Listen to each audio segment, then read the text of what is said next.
James 4:14. Kaya nga hindi nakakaalam kung mangyayari dito.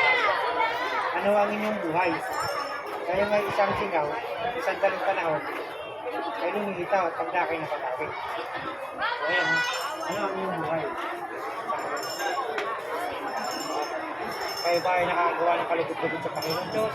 Kayo ba ay nilulupad-lupad na yung wala natin na sumusunod ba kayo sa Panginoon Diyos? Yung katanungan din eh. Diba?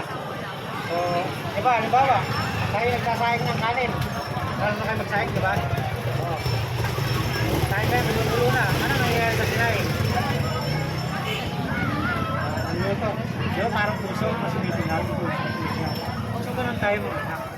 Sa sandaling Panginoon, lumilitaw, pagdakay,